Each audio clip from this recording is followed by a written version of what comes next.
This is the Vaguely Nerdy Podcast, where every week this brother-sister duo gets together to discuss the box office, latest film and TV scoops, along with our latest movie or show review and what we're getting into next. We are your hosts, Cheryl. and Jay. All right, so trivia this week is pretty simple.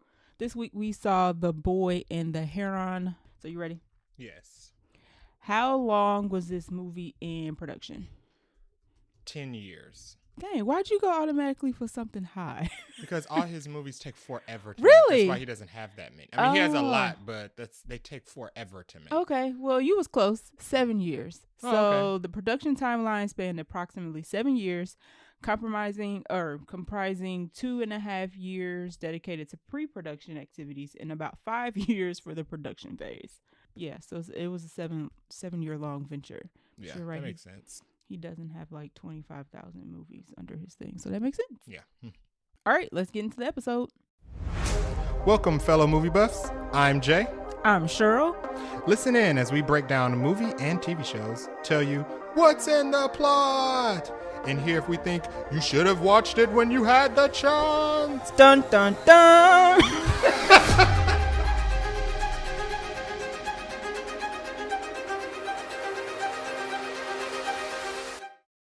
Okay, so we got a lot of trailers this week.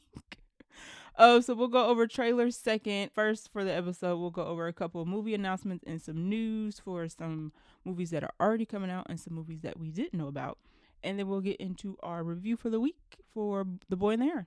All right, so I think you saw this one. I saw this one, I think, but you might have saw this one first. Ridley Scott is coming out with a new movie called Bomb. Mm-hmm. That's literally it. Kind of like, what was that movie with Gerard Butler?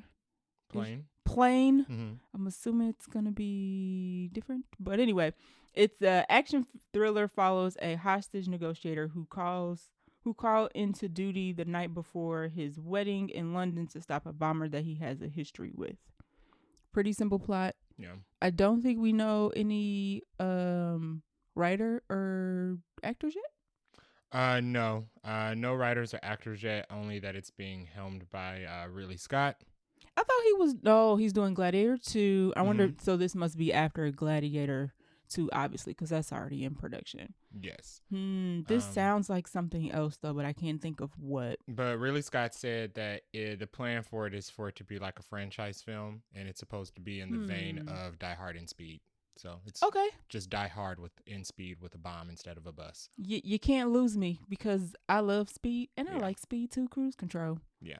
Which people don't like, and I love me Die Hard. So, all right. Next movie that had a little bit of news this week was The Kingdom of the Planet of the Apes. Mm-hmm. It is set roughly 300 years after Caesar delivered his people from the Promised Land. So after Moses died. Mm-hmm. This movie is going to take place 300 years later, which seems, I don't want to say unnecessary, but it's clear they're trying to separate themselves from the previous movies, it seems like. Yeah, but still using the biblical stuff. So they are. The director said this is the start of a new trilogy, so it seems like we're going to get, I'm not to say that this one's going to end on a cliffhanger, but I'm sure there's going to be like a non-finishing thread at the end of this movie, it sounds like, since they're trying to do a whole new franchise out of this. Yeah, so Caesar was like the Moses of the original franchise, and this ape's name is Noah, so I think he's going to follow... I missed that. It's Noah, just Noah without the H. Oh, okay. So I think it's going to follow the same vein of the first three, just using a different biblical reference in this case. Okay. Yeah. It says that Noah has no idea who Caesar is. Yes. I saw a couple people complain about that, which I agree with. I mean, if Noah you're didn't know supposed who to Moses was, so but they were all like in the same. Yeah, but book. Noah came before Moses. Anyway, I don't think it matters for this movie, though. I don't think right. But my thing is, if you are a descendant of Caesar, why would you not know who Caesar was? But I don't know. 300 years is a lot of time, so let me not. I don't know who was. I mean, was related. It seems like the apes are smart, but they don't write. So maybe they just don't document their history. Also, I don't know. I don't know how true that is because the villain is supposed to be named Proto Caesar. So clearly, people know who Caesar is. I'm reading the Empire. I'm scanning through the Empire article. It says the character in Kingdom who does remember Caesar's teaching isn't necessarily using it for good of ape kind. That's the villain. Enter Proximus Caesar as seen on the cover of the issue. Empire put this character on the cover of their issue, a crown-wearing chimp with his own agenda at play. It says Caesar is almost a religious figure, and Proximus has taken the name Caesar because of his highest position in the ape society. Yeah. Okay. I'm still surprised they're putting this with Furiosa and Garfield, but it sounds like they're all still sticking to their original release date. They'll probably all do well, so... You don't think they're splitting? You don't think they're splitting audiences? No, not really. If anything, people will go see both. Are we getting another Barbenheimer? I don't think so, because Barbenheimer were movies on the opposite ends of the... I don't know what Garfield's gonna make, but I'm not a kid, so I wouldn't know what a kid's movie would We make might get like nowadays. Garfield Aparosa. That sounds gross. It does sound like a disease, so we're gonna leave that. But I think Mad Max and Planet of the Apes will do well that week. Yeah. Are we gonna see them both? Yeah. Are we doing another double feature? Yeah. We're gonna have to, it sounds like. All right. We're getting really good with the double feature episodes. All right. I'm gonna let you talk about the next one because this one is video game related. So the next one is called Death Stranding. It is based on a 2019 PS4 game that was developed by Hideo Kojima, who is a prominent horror video game developer. Oh, horror. Okay. He started his own development company called Kojima Productions, but you would know him more. He invented Metal Gear, the franchise. Okay. Okay. But he has a lot of horror video games based on. I don't think I knew that. But yeah, I think he also did one of the Silent Hills. Oh, yeah. No, I know I ain't played that. But it is called Death Stranding. It is set to release within the next 3 to 5 years. 3 to 5? There's no release for date a yet. movie? One thing with Kojima stuff is that he also takes forever to make the games as well. Oh, okay. But it is going to be produced under A24. So is this going to be A24's first big blockbuster? Because, they were trying to mix now to do like the Indiana blockbuster thing. This was a AAA video game, which means it's a blockbuster. AAA is like the term for blockbuster for video games. Okay. And A24 did say that they were looking towards stepping into the blockbuster arena. Yeah. For some of their films because they need to make money. They need to make the money to fund all of the smaller artsy films that they make. Correct. The premise of Death Stranding is, I'll read the synopsis and then I'll break it down. So basically, the game is set in the United States following a cataclysmic event which caused destructive creatures to begin roaming the earth. So it might be like a horror movie. In the game, no, think more a thriller. Quiet Place. Okay. Yeah, it's more a Quiet Place. Like and Signs or something. The creatures were like spectral ghouls and stuff. They weren't like monsters. They weren't zombies. No. Okay. They were like these otherworldly aliens floating around thingies. Like in Ghost. Like they were like Alien Ghost, basically. So think of Alien Ghost. But Norman Reedus, who is from The Walking Dead. Oh, that's who they AI'd onto the face. I was like, that character looks familiar. He did the motion capture for the character, but you play. Oh, okay. You play Norman Reedus, and because the surface of Earth is inhabited by these Roman alien spirit thingies, Norman Reedus plays a courier who travels from colony to colony to deliver goods and supplies or whatever. He's basically a mailman because people can't travel freely. People live in these colonies where it's safe. They can't travel freely across the world because there's ghosts everywhere. Gotcha. So he plays one of these people in this like network of mailmen who carry supplies from place to place between. Gotcha. And of course there's like an underlying mystery or whatever. The game is really good. The game is played like on a shared server. So you're playing Norman Reedus in your game, but you'll come across like, because the part of the game is just like Metal Gear. It's a lot of managing story and managing inventory and being stealthy. Yes. So because the game is hosted on a shared server, what other people have done in the game impacts your game. So the point of the game is you're traveling across the country, but you have to like climb mountains and landscapes and stuff.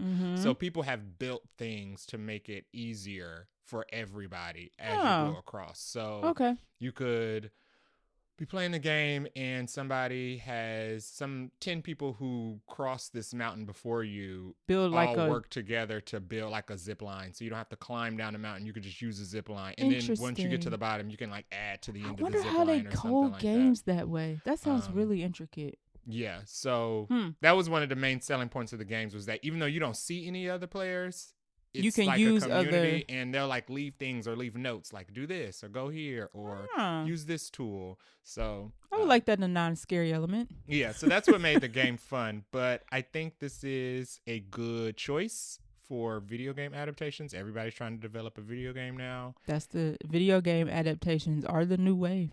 The game also starred Mads Mikkelsen as a villain, Lea Seydoux as a supporting character, Troy Baker, Tommy Earl Jenkins. It has a lot of actors in the game who did their own motion capture and whatnot. Okay. So hopefully they'll also, it depends on if they bring them over. If you're going to make the movie and you actually used real actors, it would make sense. Are good acting, who are good at acting. A24 gonna have to pony up the cash. Yeah, you're gonna need to put these people in, especially for Mads. Yeah, because it's one of those games where even if you're not interested in playing it because you don't like scary games, it's something that you should watch on YouTube because it's acting, right? And I believe a lot of it was influenced by Guillermo del Toro. The direction of the game. Okay. So this falls right into the A24 territory of things that they like to make. It's like the weird sci-fi, but also a little bit creepy. With a story, though. The story. And I do think that it's going to make them a lot of money. The game came out in November of 2019. Okay. And not too old. But by July of 2021, the game had sold 5 million copies worldwide. And it is one of the highest rated games that have been released. So, yeah. Well, good choice. Hopefully they stick to the story because the story in this game was really good. It doesn't need to be changed or altered. You know they're going to tweak it. And don't drag it out.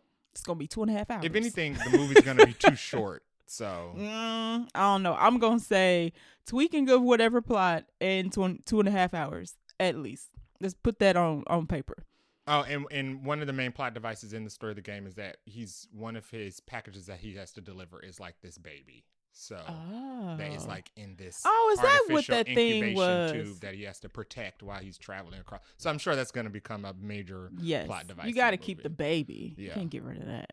Okay, interesting. All right. Next we have 6 trailers that we're going to talk about. First one was for Dune Part 2. Oh crap! I forgot to watch this one. Let me watch it real quick. It's more Dune 1. Is it? Yeah. Okay. It's Dune 1. I watched some of them. I didn't watch till this morning, and I was going through the list, and I missed Dune. It's Dune 2.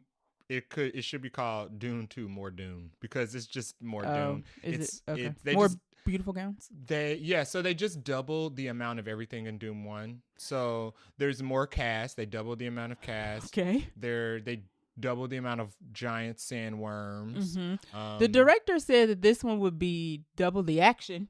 It's like the Return of the King to the Fellowship of the Ring. If the Fellowship of the Ring was the slowest of the Lord of the Rings, even though Fellowship of the Ring was the slowest of the Lord of the Rings, but it still had much more, like 10 times more going on than the first Dune.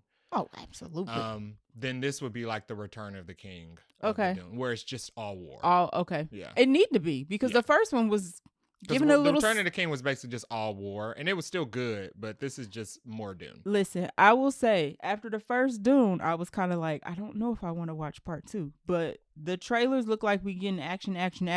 Yeah, so I'm there. The director for it. said this is not going to be like the first; it's going to be an action film. It's funny because it's obvious that he has seen some of the feedback of the first movie where people were like, "Yeah, it not really happened, but it looked good." I think it's coupled with the fact that he saw the feedback from the first film.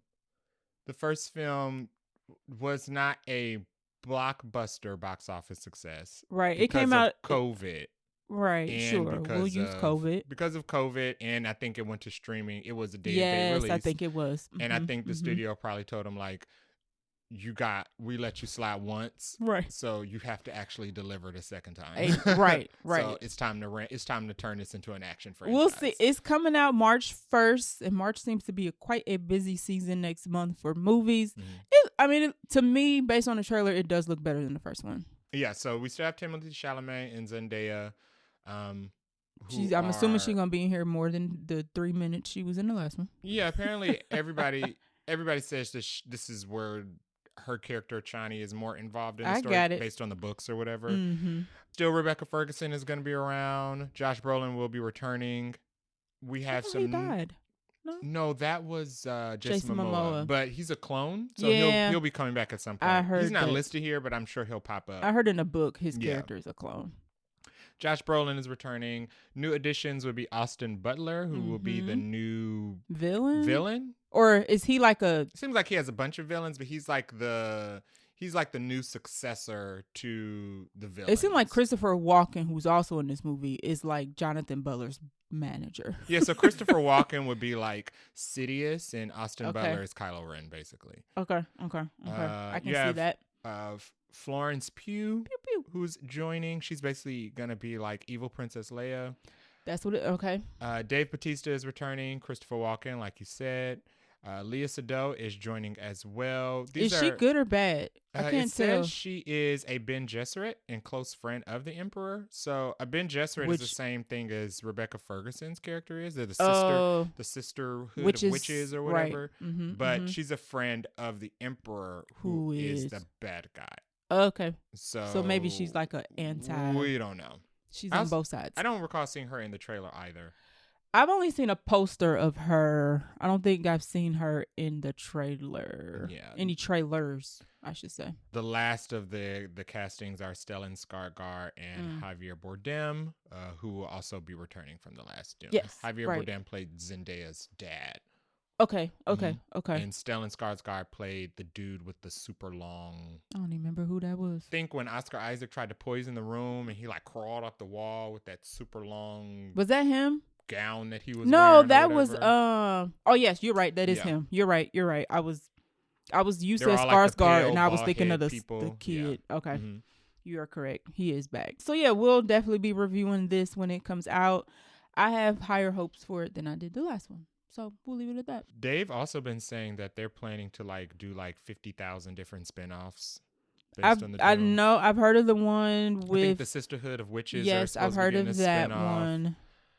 I think there's also supposed to be like a spinoff that tells the story post whatever happens at the end of this movie. I took that as another movie, like another sequel. I'm sure there'll be a Sandworm spinoff because that's what everybody's interested in. People who don't know anything about Dune, they just see the giant sandworm. That's what sold the first one. The cinematography is great. I'll give them that. So I'm sure there'll be something just like people who love Godzilla just want to see the monsters. There are people who just want to see the sandworms. Listen, they got the beautiful gowns. Star whales, giant monsters really attract people. Yeah. Star whales and Star Wars, and it also gets people to go see it on like IMAX screens. Also that too.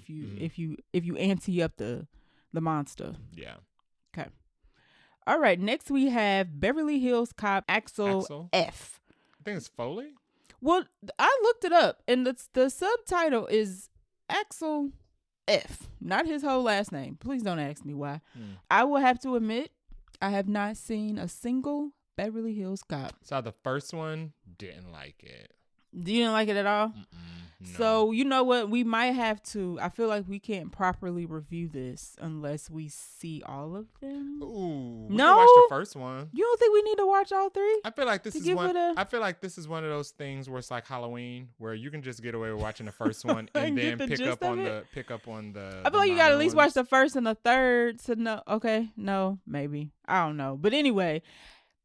To some people's surprise, I knew that this was coming out. I don't think we've heard anything else about it. Or maybe earlier this year, maybe even a couple months ago, we got a set photo. And everybody was like, oh, yeah, we forgot this was coming out. But anyway, the premise of the movie is after the death of an old friend, Detroit police detective Lieutenant Axel Foley returns to Beverly Hills to investigate corruption within the Beverly Hills Police Department with his estranged daughter and her ex-boyfriend. And that's pretty much it. It's releasing on Netflix this summer. It doesn't have a date yet, which means Netflix is probably trying to see what else is coming out this summer before they pick a date.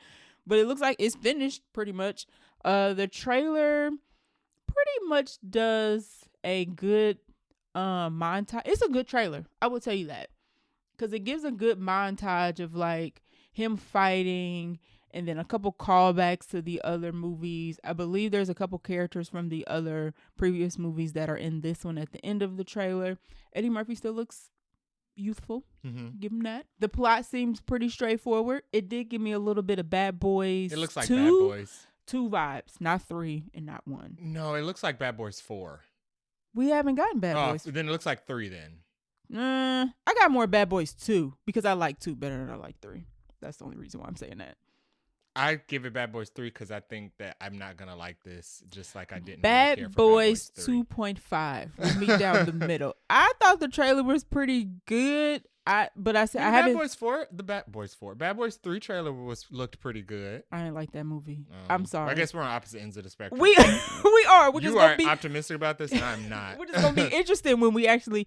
I think we should review this just for nostalgia's sake, because I think it's gonna be like a hit once it comes out. At least that first week, kind of like Red Notice and Bird Box, and what else? I don't know what else came out on Netflix recently, but the trailer looks decent. Netflix put money into this. It's given a little more budget than usual. Reception on the internet seemed pretty good. People seemed pretty excited. No, we did not need a 4th Beverly Hills Cop, but why not? Second or third, but it's a franchise that makes a lot of money. I will say that I do think it's a good choice to make it rated R. Eddie Murphy's been doing this. I didn't realize it was rated R. The rest of the Beverly Hills Cops are rated R. Okay. I think that's why they are still good, because they can. And it's on Netflix. I feel like you need to keep. You can do more things because it's on Netflix. Eddie Murphy is not a good. What you about to say? I don't like Eddie Murphy's PG-13 content. Oh, not his. Even though I know Nutty Professor was apparently PG-13 when it came out. That was back in the day. That was a different type of PG-13. Right. Eddie Murphy, I don't like his modern PG-13 content. Okay. They burned me with Coming to America. I'll never let that go. He's got another movie coming out with Keke Palmer going to Amazon. I saw that. That's a heist movie that's supposed to be PG-13. Not seeing it. Oh, is it going to be PG-13? Somebody else is in that, but I forgot who the supporting actor is in that. Eddie Murphy needs the range of he needs the space that rated R production allows in order for the jokes to land the way that they need to. I do not disagree. I don't need family friendly Eddie Murphy. I don't disagree with you there. That does make me feel better about seeing it. Because I'm sure we're going to have to see it and cover it. I'm glad it's going to be rated R, and it's not going to be like a watered-down Eddie Murphy family film, like Dr. Dolittle or something. Okay, don't hate on Dr. Dolittle. I didn't hate on Dr. Dolittle, but it was PG-13. Dr. Dolittle would have been funnier if it was rated R. Eddie Murphy could tell more jokes. Yeah, Eddie Murphy Raw is kind of, so good. It's not a hit because it was family friendly. Right. So I don't disagree. Kevin Bacon is also in this movie. He seems like he's like the lead captain in the Beverly Hills Police Department. Joseph Gordon-Levitt plays. He does come off that way in the trailer. He comes off as like the super restrictive. Because there's no other star outside of Eddie Murphy in the film. He comes off as the shady boss essentially. Joseph Gordon-Levitt plays Detective Bobby Abbott, who is the boyfriend of his daughter, and Taylor Page plays his daughter. Okay. So, got some people in here. We'll see when it actually comes out, since they didn't give us like an official date. Even on Google's just like 2024, which means it could get pushed back. Netflix is definitely known for moving stuff around after the fact. But let us know if you are interested in seeing or excited to see Beverly Hills Cop 4, if you've seen the other 3, if you were like Jay, I've seen the first one and quits, or you're like me and you're like, I haven't seen any of them. All right, next trailer we got was for If, which my brain saw If and saw It, and I thought this was a horror movie. It could have been. I mean, the poster, it could have been a horror movie also because we'll get into the details, but it's directed by John Krasinski. And maybe that's why I thought it was a horror movie, because I was like, oh, it's kind of like a horror. And the poster has a monster hand climbing out of a window. A very large purple monster hand climbing out of the window. But it is it's a family movie. It's about a girl who goes through a difficult experience, begins to see everyone's imaginary friends. So IF stands for IF, imaginary friends, who have been left behind as their real life friends have grown up. It comes out May 17th. Whoop, whoop. That's my birthday. Some of the voice cast in this. So Ryan Reynolds played. Oh, I'm reading this off of Wikipedia.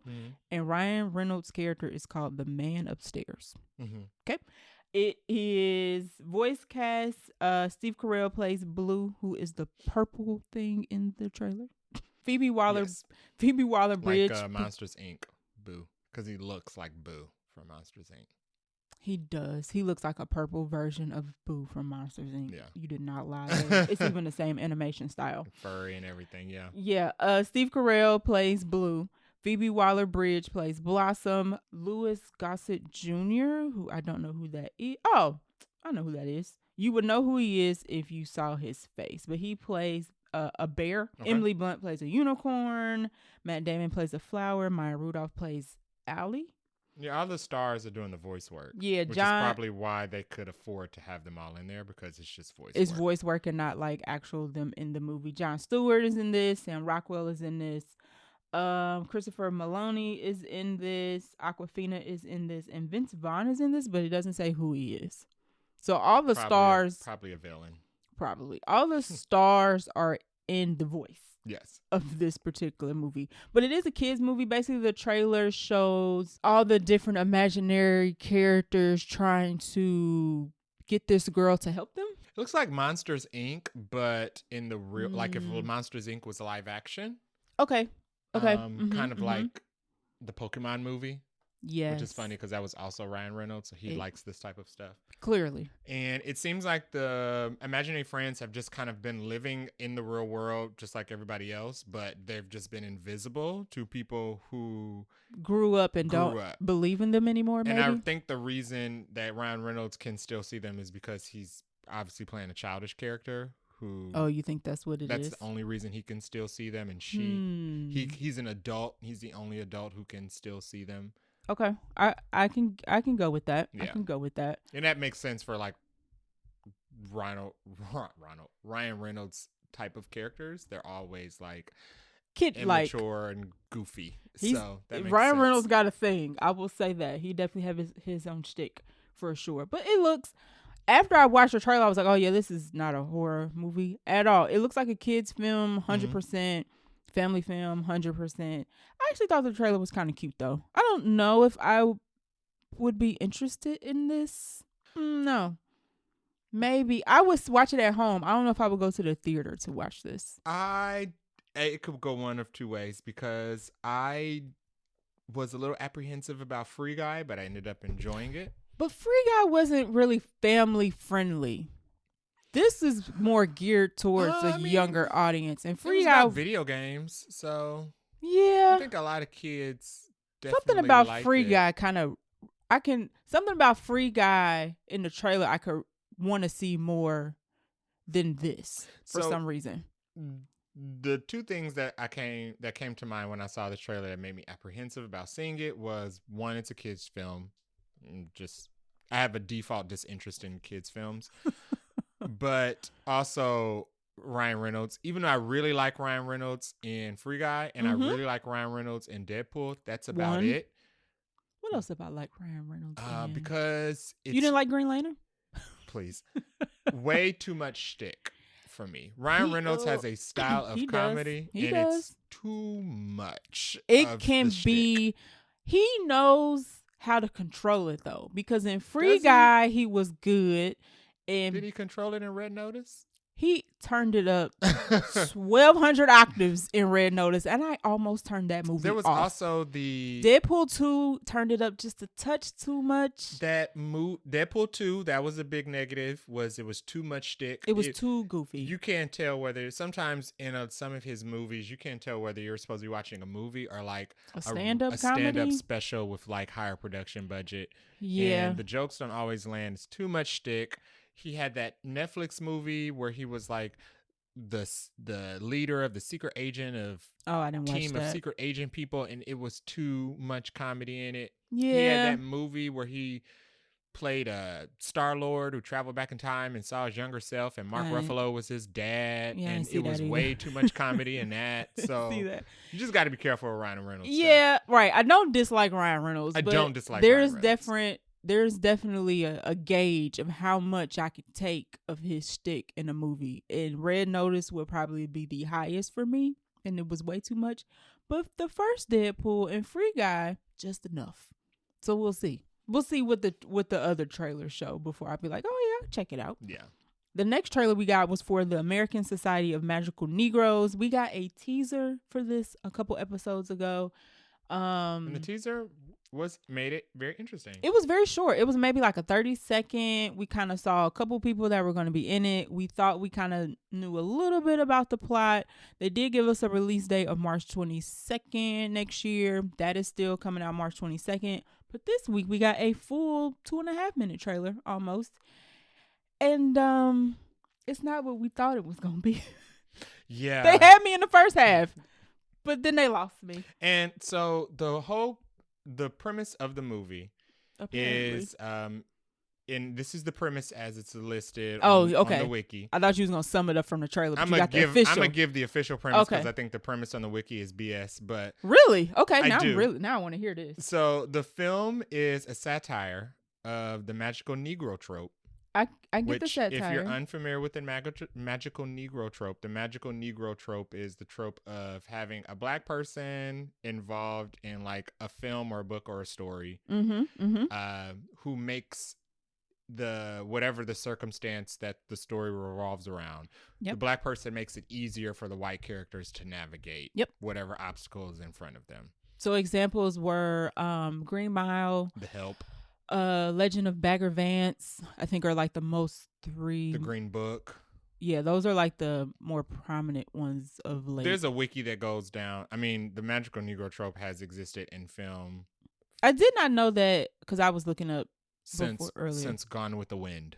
Well, I think yes, and I think Spike Lee was the one, according to Wikipedia, Spike Lee was the one who coined like the term. The phrase, right. Yeah, but it's been a thing since forever. So the film is supposed to be a satire on the magical Negro trope. The protagonist, Aaron, who's played by Justice Smith, who is from Dungeons & Dragons that we saw. Which I really like. He was in the last 2 Jurassic Parks.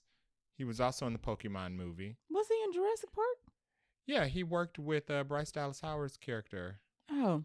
And they had to, in the last one, he left after Jurassic Park closed. He had to go work for the CIA, and then they had to go see him at the CIA to find out where their adopted daughter was kidnapped to. Oh God, that totally blanked in my memory. But go ahead. Yeah. Oh, when they went to rescue in Fallen Kingdom, when they went to rescue the other dinosaurs from the island and volcano, he was the one who was trapped with Bryce Dallas Howard's character when the lava was pouring in the room and the dinosaur was coming down the hallway. Blanking. He was screaming all the time. I am literally blanking. I'm going to go look that up. So he doesn't have that many roles. So if you're already forgetting who he is, that's not good. I mean, I mostly remember him from Dungeons & Dragons because I really like that movie. He plays Aaron, the main character. He's recruited into the Magical Society of Magical Negroes to follow their lifelong cause to make the lives of white people easier. That's the premise as it's stated on the wiki. They left out half of the premise. Yeah, the other half of the premise of this movie is that he joins the society. Yep. And he's been assigned. We see that in the trailer. They monitor the anxiety levels of white people in the world to keep them. It looks a little weird. To keep them out of the red, basically, because if a white person gets too anxious or gets too nervous or uncomfortable, it makes it dangerous for everybody. So there's a literal gauge shown in the trailer that's kind of floating, and the CGI don't look very good. But yeah, there's a literal physical gauge that you can see in a trailer. So he's assigned to this white guy because he needs to keep him off the Richter scale.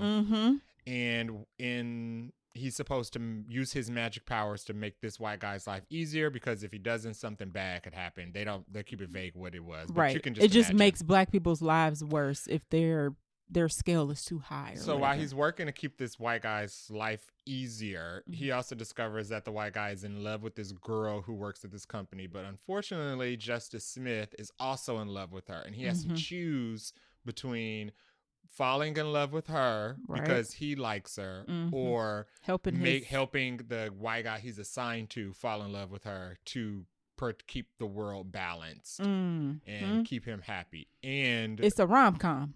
And if he decides to fall in love with this white girl, he loses all his magic. He loses his magic, and it could put the magic of all all the magical Negroes in jeopardy. Apparently, the main girl in the movie, woman, is not white. She is mixed. She's like Asian and white. Okay. I don't really help anything, but so I did see people saying that she's not white. Okay. But she is not black. No. I think that's people's biggest, I say people, that's reactions from that we saw on Twitter that look like black people based on their profile pictures. We were upset that she was not black. The issue, I don't even care that the girl is, I mean, if the girl was black, that's fine. I don't even care. What do you mean that she, what? Because that's not what I was going into the movie for. The rom-com element should not be here. Okay. There should not be a love story involved whatsoever in this. 1000% agree with you there. We do not disagree on that part. They added something unnecessary and then made it awful. So you added this awful unnecessary element. Yeah. She could be any race. I like a good rom-com, but this is not, when you call a movie this is not what I was expecting. And some people were like, oh, I thought we was getting a Black Harry Potter. I didn't think we were getting that either. Like, I'm sure they could have did like some funny Harry Potter related adjacent jokes within this. Sure. So I didn't think we were getting a Black Harry Potter. I didn't think we were getting a rom-com of a guy trying to decide, oh, do I want to be this magical Negro or do I want to fall in love and lose all my powers? What somebody on Twitter summed it up very perfectly, and they were like, I thought we were going to get like a blackening version of this movie. They thought, because a blackening was a satirical take like on a blackening black or characters and black tropes in horror films. What's the Scream satire? Scary Movie? There you go. Scary Movie. So yeah, I thought it was going to be with more production, better writing, and better jokes than Scary Movie and The Blackening. Yes. And better acting. Because these are known actors that have worked for a while. Correct. I thought we were going to get a satirical take on magic black people. The literal trope. Just trying to keep the peace. And that would have been funny. It would have been funny to tell all these awful, uncomfortable jokes about black people having to do things behind the scenes to micromanage white people's emotions. Which is literally what the first part of the trailer is. Yeah. And then it does the flip of the script. And you like, hold up. And then when they get to the part of you're assigned to this one white guy who's flying so far off the Richter scale that we all need to work together. And he was obviously going to be like extra, I'm sure he's got like racial undertones and oblivious and ignorant. Like, and I thought we got that. That was gonna be funny. It was gonna be funny to show how real ways that black people have to manage the emotions of other people, while also in this movie having the added benefit of being wizards. Exactly, that would have been really That's what good. I thought. I think that's what everybody thought we were getting mostly. But then halfway through the trailer, it turns into Love Blactually. And nobody's interested in that whatsoever. I'm going to assume that there is some plot twist, some major plot point, something that the first trailer was just edited really bad. And really, really bad. It started like a whole bunch of conversation between people like, oh, you guys are judging the movie based on the trailer. Yes, how else are we supposed to know what the movie is about? The trailer is supposed to garner interest. This trailer did not garner interest, so it failed. Listen, I think it did the opposite of garner interest. And it didn't fail because people don't understand what the magical Negro trope is. We all know what it means. We do know what it is. It was not illustrated well in this trailer, which means it was a failure. So this is a bad movie trailer. I was going to say, it is a horribly executed trailer. If they were trying not to give so much away, they literally could have stopped at the first minute and a half or maybe minute of the trailer. Or they could have just waited and cut a better trailer. Maybe they should have screened the trailer with other people first. Like, does this convey what we getting? And people would have been like, no, do it again. Yeah, the lack of awareness of what the magical Negro trope is not what tanked this. No, the reaction to this. We got it. It's done better. And you know what was done well in The Help? You know why? Because they won Oscars, and when it came out, everybody loved it. It did not get the same type of reaction. Not because people didn't know that Viola Davis was a magical Negro. It was because it was a better movie. Listen. The first teaser had me. This full trailer lost me. I don't want to see this anymore. Yeah, no, I have zero interest in seeing it. So unless the next trailer kind of brings it in, it kind of what movie did this something, well? I don't. You know what movie did this well? We just talked about that was actually a rom-com. Free Guy. And we didn't know until we saw the movie. You're right. Because they did it so well. Free Guy was a rom-com. 50% an action movie and 50% a rom-com. Because it wasn't even about Ryan Reynolds. It was about it was about Jodie Comer and the other dude from Stranger Things who were computer programmers falling in love together. That's what the whole point of the movie was about. And then them falling out of love, I think, towards the end. Falling out of love and then realizing at the very end, right before the credits roll, that they loved each other. And they had to turn their backs on Taika Waititi in the video game company industry they worked for because it wasn't really it wasn't good. Right. That was done very well. You're right. This was not. Yeah, that's very right. And they hit that. They were able to not reveal that plot. And the movie still looked like, oh, this is about a guy in the video, realizing he's in a video game. And he actually was in a video game. And had they advertised that in the forefront in Free Guy, the fact that the whole movie was about a rom-com. Yeah. It might not have done as well. I don't know if I would have seen it. They put more spectacle in the trailer. Yeah. And kept the rom-com stuff just as the subplot. And I didn't feel deceived. I didn't watch Free Guy and go, oh, this is a rom-com. I didn't want this. Yeah. How they wrote it and how they weaved it together fit perfectly. They advertised it in reverse. Like the rom-com in the real movie, in reality, the rom-com was the main plot. And then Ryan Reynolds being a AI in a video game was the B plot. But in the trailers, they made the main focal point the B plot. Right. And they kind of hid the A plot. Right. Him realizing he was in a video game was actually kind of the B plot of what's going on outside of the video game. So maybe the movie could be good, just like Free Guy was good. But the point of the trailer is to make us think the movie's going to be good, and they did not do that. Horribly executed trailer. No. Horribly. All right, going on to something that is another fourth in a franchise that I haven't seen any of. Kung Fu Panda 4. I did not watch this trailer. I just realized I didn't watch it either. Two trailers that I didn't watch. I've seen screenshots of it, but I didn't watch. I can tell you what the movie's about. Okay, can you tell me what Kung Fu Panda's about in general? Kung Fu Panda is about a panda. The first Kung Fu Panda was about a panda who's played by Jack Black. Yep. Going to being immature, joining a dojo, and learning Kung Fu. And learning how to mature through that. Kung Fu Panda 2 is the same as the first one. Kung Fu Panda 3 is the same as Kung Fu Panda 2.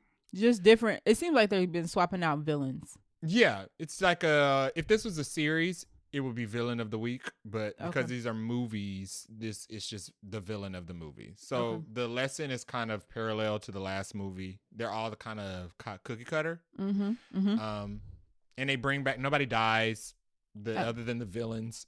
They bring back the same allies and everything. So Jack Black is going to be returning. Yeah, I was going to say, we got some new people, though, as far as the cast. Awkwafina is joining so now Kung Fu Panda 1, he was the apprentice. So in this Kung Fu Panda, he's elevated. He's a master now. He's a dude. And his apprentice is Awkwafina. So she's going to be the new Kung Fu Padawan in this movie. And Viola Davis is going to be joining as a villain. And she plays a sorcerer who is trying to steal an ancient artifact so that she can resurrect all of the previous villains from the past Kung Fu Panda movies. There are a lot of people voicing in this. Yeah. Lucy Liu, Angelina Jolie, K-Quan, Seth Rogen, Bryan Cranston, Jack Black, Awkwafina, Jackie Chan, Viola Davis, Ian McShane, Dustin Hoffman is also in this. Yep. That's a very stellar cast. And they're not just new additions. These are people who've been in all of the other movies. This is going to be like the Kung Fu Panda Endgame-esque thing where they bring together. 4 is a lot. They bring together all the heroes and all the villains. Because that's Viola Davis' goal, is to bring back all the villains he's already faced again. So, yeah. It's amazing you know that and didn't even watch the trailer. Didn't watch it. Nope. That's crazy. That must mean it's pretty straightforward. I mean, it's a kid's movie. I do know that it broke records for trailers. I see that. So it beat the record for Sing 2, and I think it beat the record for Mario. Mario. Yeah. Yeah. That's very interesting. I think 124 million views in the shortest amount of time. Yeah. I mean, it's got 4, so kids obviously like it. Actually might watch. I'm still needing to watch Puss in Boots. I might need to go on like Boots was really good. I need to go on like a kids animated tour and just watch all the things the kids like and see if I'm missing out.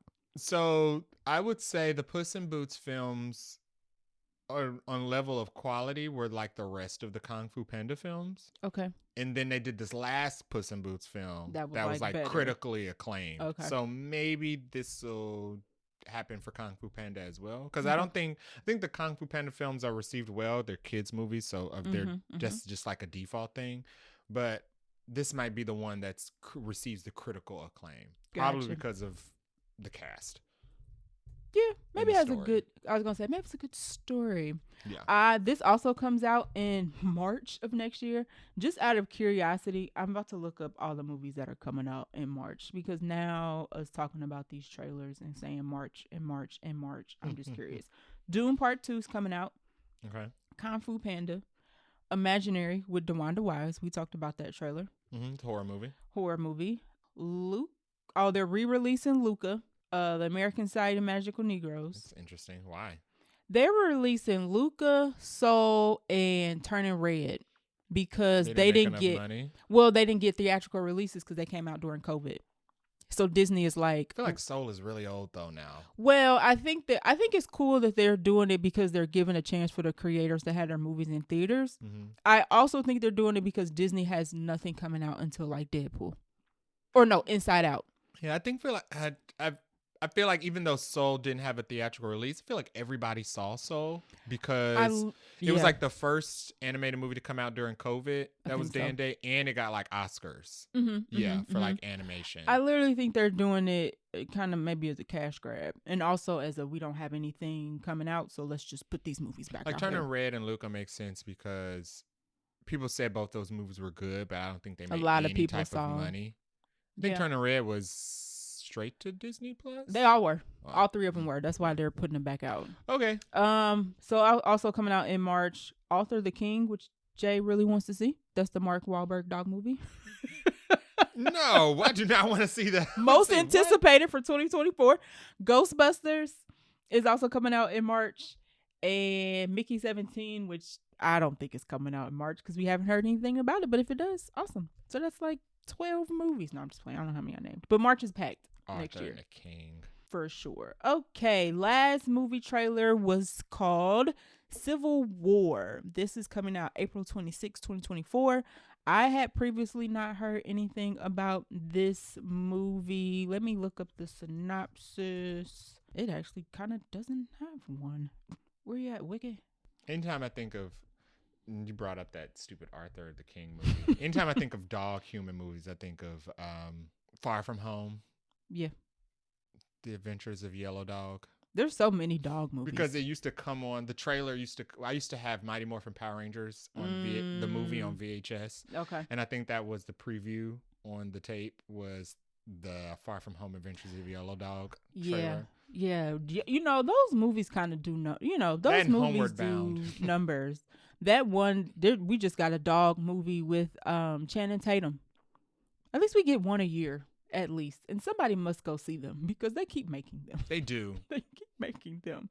All right. So Civil War is an upcoming American epic action war film. That is the plot. Based on the trailer, it looks like the United States is having a civil war with itself. Mm-hmm. It does have a near future setting, so it looks like they don't really go too deep on the cause. They just say things got so bad we all started shooting. Yes, so it seems like Washington DC is like the safe zone in the United States, and people are trying to get there because there's a lot of bombings going on outside. It looks like they're bombing DC as well. Well, it looks like the movie is about whoever's doing the bombing is getting DC that was next. The Pentagon, right? Right. So it looks like it's some internal conflict happening in this movie. Got quite a few people in the cast. Kirsten Dunst is looks like she's the lead actress in this as a reporter. Her husband, Jesse Plemons, is in this, who was more recently in Killers of the Flower Moon as the FBI detective. It looks like he's playing a villain. He does look like he does a good villain. He plays a villain a lot more stuff than he is a hero. Yes. Yeah, he's good at it. So he knows what butters his bread. Nick Offerman is the president of the United States, which I could see Ron Swanson as the president of the United States. The way he talks, though, is very like, he still sounds like Ron Swanson. Of course. I can't get it out of my head. Those are the three, I think, most popular people in here. Wagner Moura from Elysium. That's the only thing I know him from. Elysium. I don't think I saw Elysium. And Narcos. That's why he looks so gosh darn he don't have as much weight on him. He was in original Recipe Narcos. Yeah. Oh, right. He OG. He played who did he play? Pablo Escobar. Yes, he did. I love that. I loved him in that. He won the Golden Globe. I didn't know he directed 2 episodes of Narcos Mexico too, though. Oh, I dropped off by the time they moved countries. So, I think it's because he has lost 100 pounds. It's like, oh, he looks kind of. He's a lot skinnier in this movie. He's a lot skinnier. Okay, he looks like he might play. Okay, so he looks like he might play Kirsten Dunst's husband in this, perhaps. There's also a child actor in this who doesn't look familiar to me. Who looks like she plays the daughter, but basically, it looks like it's some sort of war, internal conflict. How do we treat people? Who's the child actor? She's listed as Kaylee? Yeah. No. She's not a child actress? No, she just played Priscilla in the Elvis Presley movie. She's just a very small woman. Listen, okay, okay, I'm looking her up. She's 25, and you know darn well they be having 25-year-olds play 16-year-olds. Yeah. So she's doing it well. Okay. But she looks like she plays the daughter in this situation. I don't know. It's hard to tell. There's a lot going on in this trailer. A lot of fighting.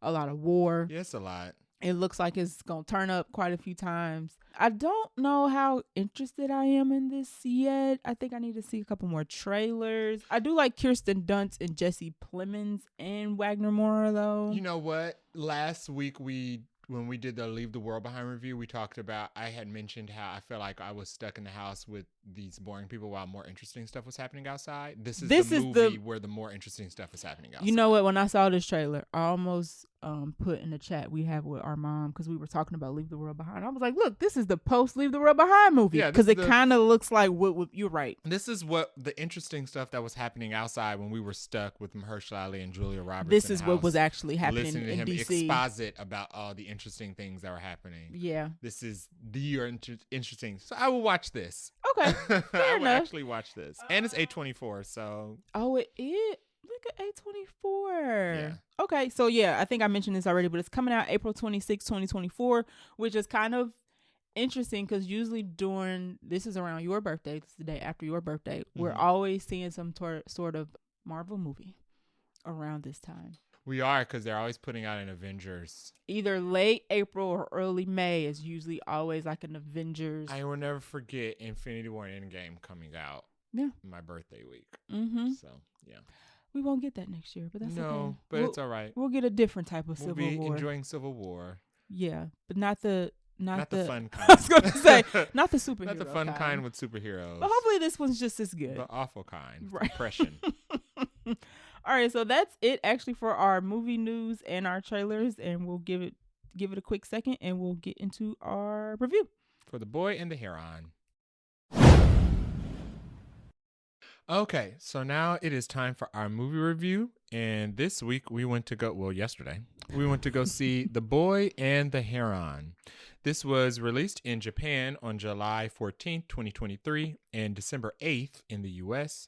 It is directed by Miyazaki, who is known for his work at Kiki's Delivery Service, which is one of my favorite films. I hadn't seen that one yet. Princess Mononoke, which is one of our favorite films. I really like that one. Spirited Away, which is one of your favorite films. I also like that one. But he also did one of my other favorite films, I'm drawing a blank on, Howl's Moving Castle. It is about a guy who lives in a moving castle, and there's metaphors. Like Dracula? He can turn in. Yeah, it's kind of like Castlevania in a way, except he's not a vampire. He could turn into like a bird. Oh, okay. Yeah. Similar, Dracula can turn into a bat. Yeah. This has a bevy of voice actors because this is an entirely animated film. We went to go see the English dub in theaters. So it's a Japanese anime film, but they made a version where they dubbed it only for English, so you didn't have to read subtitles. Basically. He does that with all of his films. I think Kiki's Delivery Service starred Kirsten Dunst and a whole bunch of all of his films. The voice cast are actual actors. Okay. So in this one, we have Robert Pattinson, Karen Fukuhara, Gemma Chan. So Robert Pattinson is known for being Robert Pattinson, and he is the definitive Batman. Botsman, and he's also from Twilight and Tenet. Yes. Which I didn't take him seriously until Tenet. Karen Fukuhara, who is more known for her role on The Boys now. Yes. Gemma Chan, who has been out forever, but she has been in Eternals, and she was in The Creator that we just saw recently. Yes. Christian Bale, who is now the second best Batman, unfortunately. Uh-oh. But I wouldn't disagree, though. Still, he is Christian Bale. He's Christian Bale. He will always be... American Psycho. And Prestige. Oh, yeah. Oh, good movie. Good movie. Luke Skywalker is in this film. He does some voice acting. Florence Pugh is in here as well. The incomparable Willem Dafoe, as well as Dave Bautista, and the list goes on. Yeah. Also, Mamadou Ati is also in this as is listed as one of the parakeets. I'm not sure why he's not in the list that we're running down. The main cast? It's kind of listed separately. Yeah. Tony Revolori, who is Flash from Spider-Man. Oh. Also does voice work here. And Dan Stevens also. So all three of them do the parakeets. Oh, interesting. Dan Stevens, I believe, is going to be one of the corporate villains in Godzilla versus Kong New Empire. Okay. Oh, yeah. So it's just weird that they didn't list them like main cast because they all have filmographies. Yeah, the parakeets, I guess, are kind of like the Oompa Loompas of the film in a way. So they kind of bunched the three of them together. Okay, fair enough. Has a runtime of 2 hours and 4 minutes. Didn't feel like it. I feel like the movie was flying by. That first half hour, not so much. But after that, it kicked it up a notch. I feel like I felt one of the half hours. Okay. The first half hour flew by, I felt like. Okay, I'm opposite there. The second half hour, I felt. Okay. But the last hour, I felt like was fine. The last hour, I started to feel like this is not enough time. But that last 15 minutes, you were like, there are movies where we feel every minute of the time we are in there, Hunger Games and Napoleon. But this did not feel like that. I would say more Napoleon than Hunger Games. But yes, agree. No notes on the budget yet because that information has not been released. But you put a note that it is the highest budget for a Japanese film ever. Apparently, yes. So, we're talking about Godzilla as well? Listen, I was trying to look up the budget, and apparently they are keeping it the studio was keeping it hush-hush. Studio Ghibli is the studio. Yes. So, according to GameBrant.com, which I think is pretty notable, new Miyazaki? I'm starting it over. It's good bloopers. New Boy the Heron anime is the most expensive Japanese film ever made, says Studio Ghibli producer. Despite the lack of marketing, The Boy and the Heron has been described as having the largest budget of any Japanese film ever.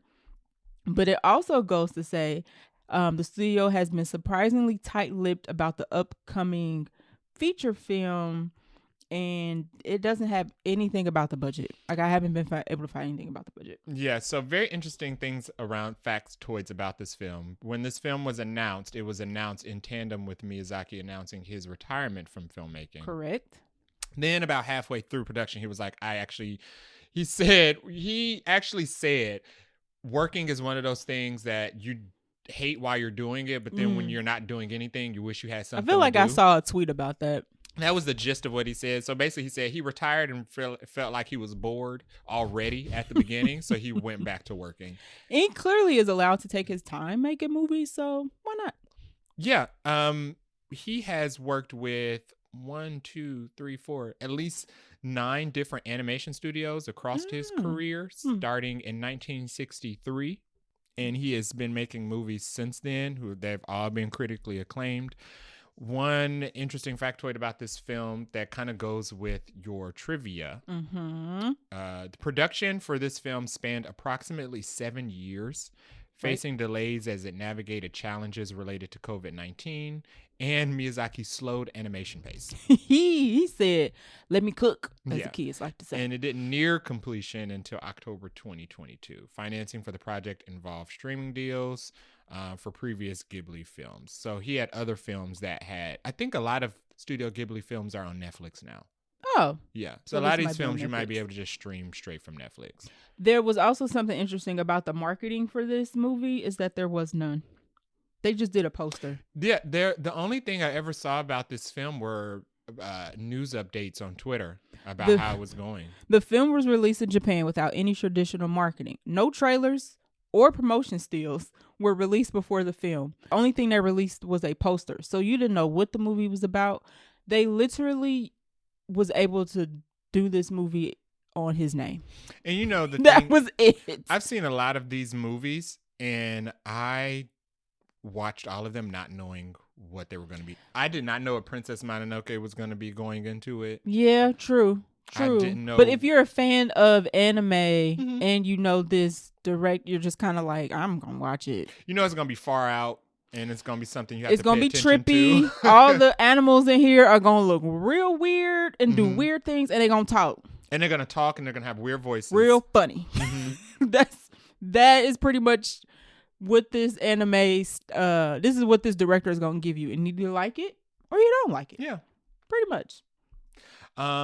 More facts about this film. It had a box office budget of $104 million. I'm sorry, a box office earning currently of $104 million. So far.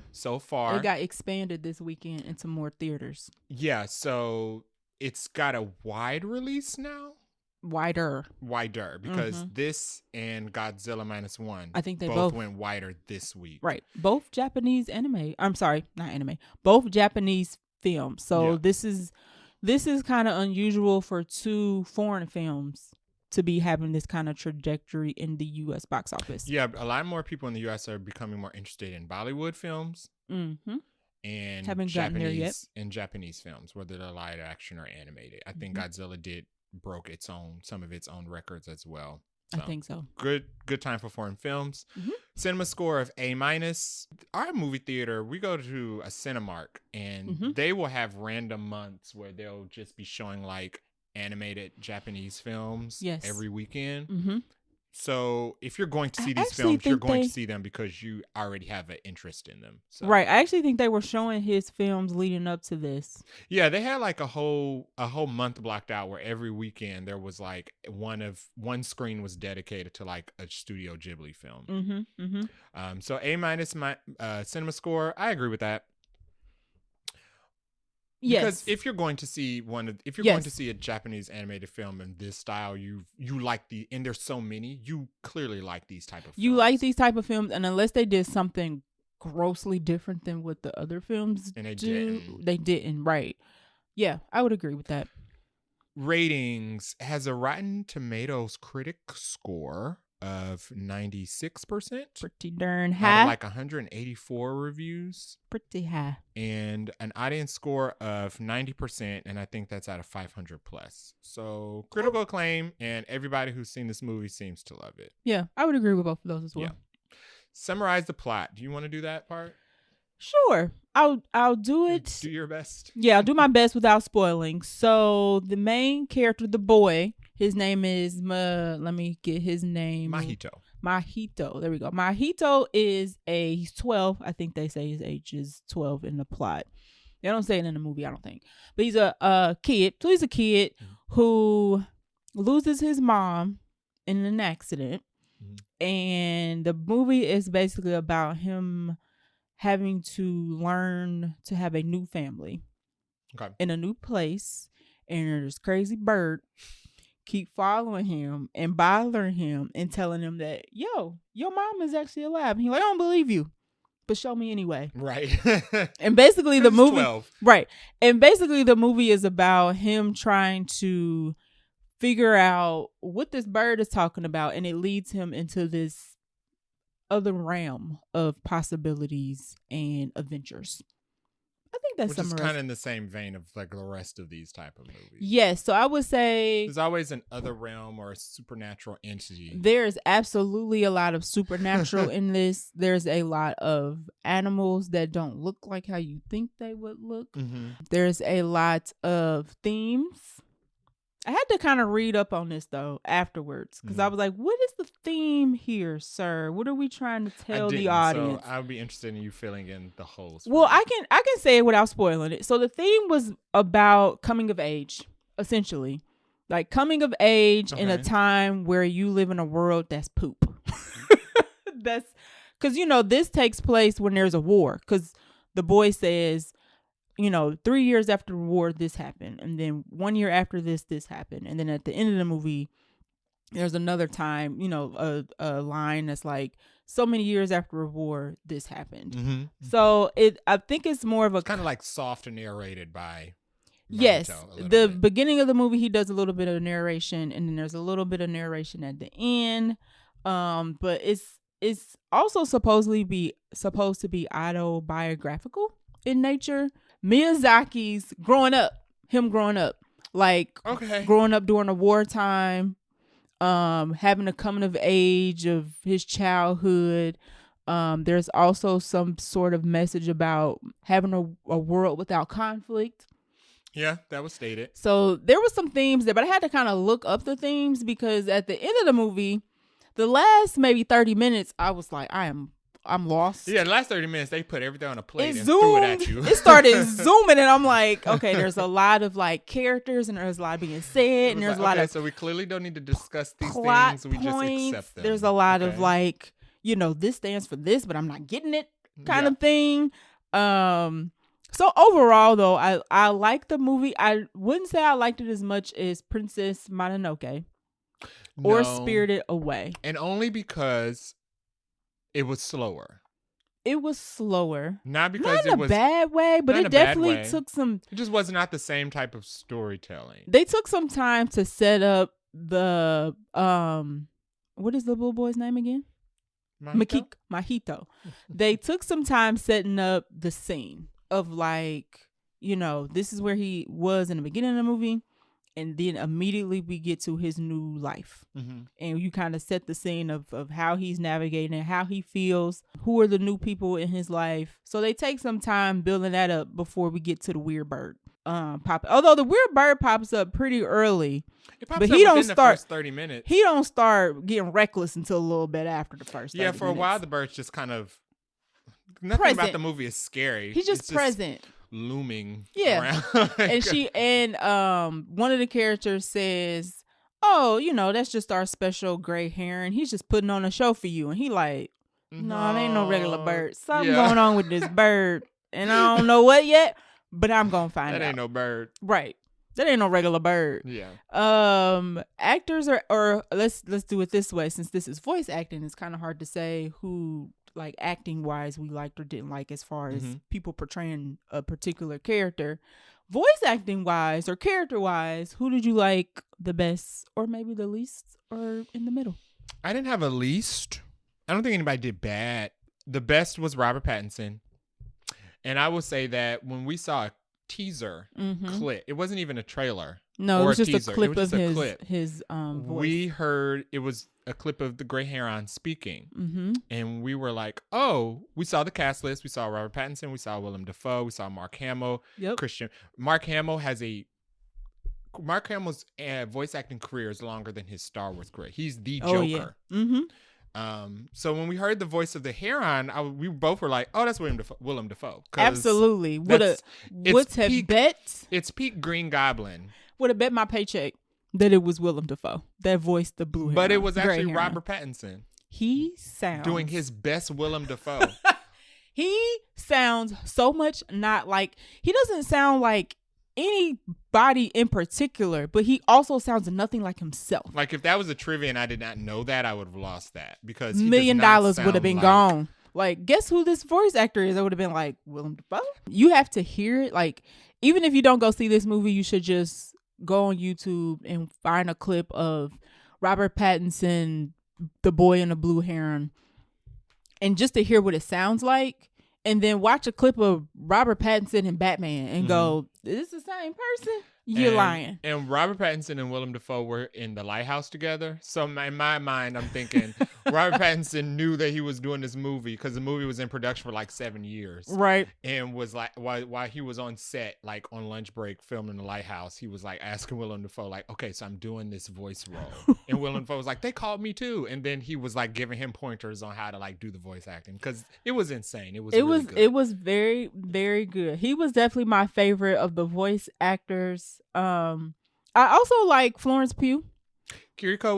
Florence Pugh's character Kiriko was very good. And I did not realize that at first until you said it, and then I couldn't hear it. I could not hear it. Right. Like, it's not, some people do voice acting and you can tell it's them, but it's not necessarily a good thing. I can't think of a good example right now of who I would put in that category. Voice acting that doesn't do good? Not doesn't do, like, okay, Chris Pratt. When you hear Chris Pratt in a voice, like you see Chris Pratt, like you be like, okay, that's Chris Pratt. When Florence Pugh did it, like I knew it was her, but I was still able to see her character. There was a disconnect between Florence Pugh and the character. I still imagined only the character. Right. There we go. Chris Pratt, I just think of Chris Pratt being dressed up as Mario. Not that he's bad, because he obviously keep getting jobs, but you just hear Chris Pratt. Versus in these, some voice actors like Mark Hamill, for example, like, you know it's Mark Hamill, but you see the Joker. You don't see Luke Skywalker, if that makes sense. Yeah, a good voice actor, I guess, still disappears into the role. Really? Even though they're not physically doing it, they're doing the voice work, and she did a good job. All the people here, I feel, did a good job. Yeah, now the one person who I didn't catch was Dave Bautista. I did not catch him either. I thought he was Javier Bardem. He had to till the end of the movie. So at first you were like, okay, it's Javier Bardem, and I was like, okay, but I can kind of see it. But his accent usually kind of leaks through. Yeah. But then after a while, he had that, like, after a couple of scenes and lines, Dave Bautista has this like deep, breathy. I could imagine him. After I realized it was Dave Bautista, I was like, why do I keep imagining this bird saying like, you can still see me? Because that was what Dave Bautista said in one of the Guardians of the Galaxy, when he was like, you got to be completely still, right, in order to be invisible. And but he did do a good job. Yeah. And then the only other person I wanted to highlight was Christian Bale, because we thought Christian Bale was one of the parakeets, and he was the dad the whole time. Yeah, and he was in the beginning. He was in the movie from beginning to end. I almost want to go back and maybe somebody posted a clip of him talking from the movie on like Twitter or something. But I didn't need to go back and hear that, because the whole movie I was like, oh, that's Christian Bale. You know, I think didn't pick it up at all. I think because the dad was always so loud. He was very animated. And we usually don't hear Christian Bale talk like that. He's usually talking like in a deep or dark voice tone. A little slower. Or a little bit of accent or something. Yeah, which probably he is also then a good voice actor. Yeah, because we did not know. So I guess that's a good sign. Did not know. But far as characters, my favorite would definitely be Mojito, character-wise. Yes. And I'm trying to think of who else did I really like. I liked the grandmothers. Right. Yes, he has I called them the 7 dwarves in my notes, but right. I think they're the grandmaids or something. He calls them grandmothers too. Everybody has different names. They're family figures of some point They're basically like the maids or the housekeepers, but they've been with the family for like decades. But yeah, and they take care of the family as well. But they're kind of like the 7 dwarves, where they stick together, help around the house. They help around the house, and they all like have help wisdom. Him. Like if this was a musical, they would definitely be like 100% the 7 dwarves. Absolutely. And I really like those characters as well. They were endearing and funny, actually. The main one, Kiriko. Is that how you said that? Kiriko. You say it so well, and I'm just kind of like, Kiriko. The main one, the one that Florence Pugh plays, she was funny. She's like the one that sticks with him. Yes, throughout his most adventure of the journey, and I really liked her as well. That was good. My least favorite, and not because he was a bad character, but because he just bothered me was the grand uncle. I didn't like him. I didn't get. He was irritating me with his purpose. So yeah, by the end of the movie, I was like, say it with your chest because I'm not getting it. That's pretty much. Yeah, my least favorite character was the grand uncle, but I think Mark Hamill did a fine job. Yes, it wasn't because of Mark Hamill. It was more because I just wanted him to get it out. Like, say what you mean and mean what you say. Because I don't know what you're trying to say to me. Anything else we want to mention before spoilers? It was refreshing to watch an anime. I haven't watched an anime in a long time, and I can't tell you last time I watched an anime in theaters.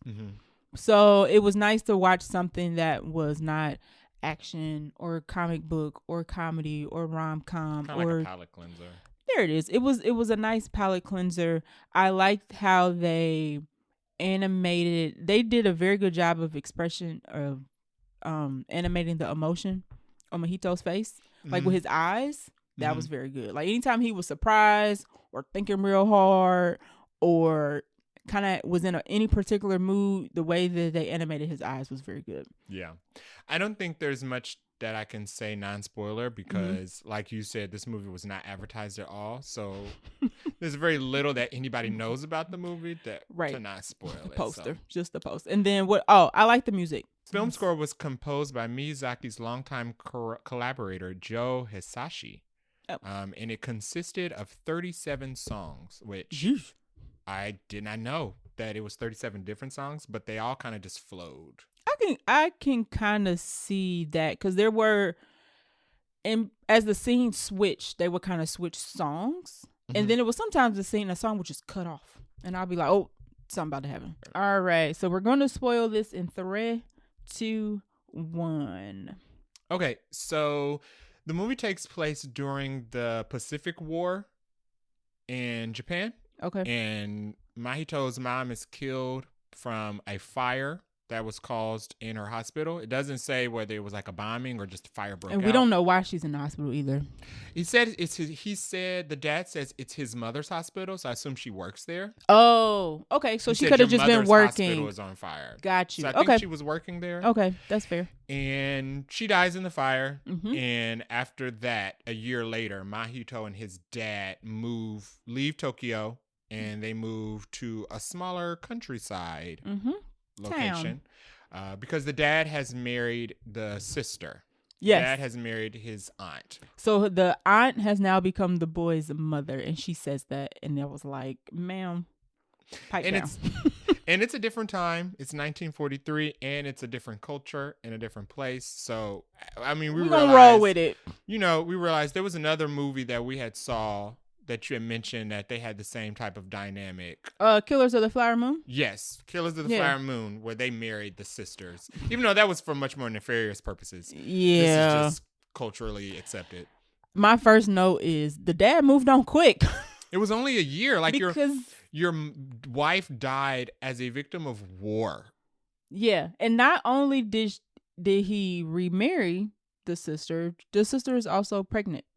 So there's a baby on the way in this movie. Within a year, he somehow traveled to wherever she was, got her pregnant, came back and got the son, and then moved them all out there to be married. So I thought that was a little weird, but it was 1943, so still gross. But that'll be my one. What I didn't like about the movie with the family dynamic was just I wasn't accustomed to it. Still gross, but what are you gonna do? Right. And I just thought that the mom, the character, she was Natsuko, was just a little too passive about everything. Or she didn't seem to have much concern that her nephew would not really have a hard time adjusting to the fact that she was now saying, I'm your mom.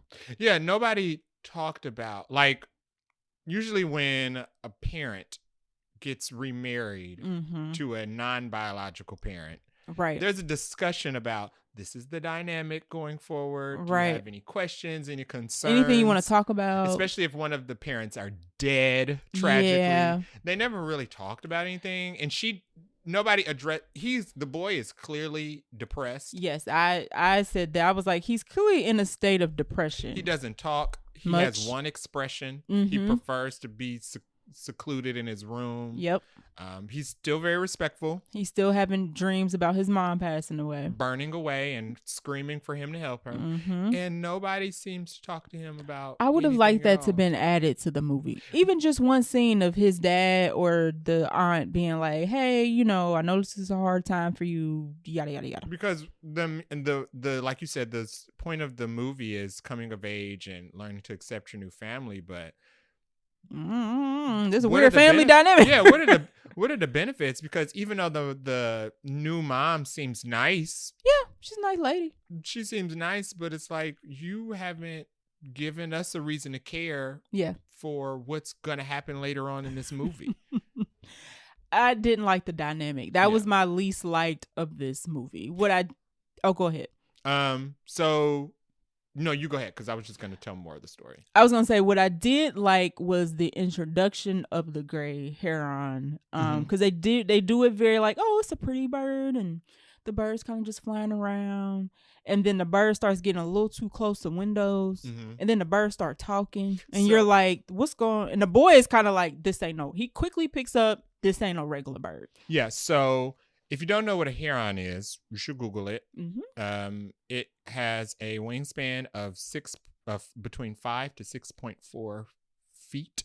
Big bird. Wide. And it can be as tall and wide as a basketball player. Very long beak. These are giant. Think of like big flamingos. But less inviting because they're not pink. Yes, and these are not friendly birds either. No, they don't look. They have a very intimidating demeanor. Yeah. For sure.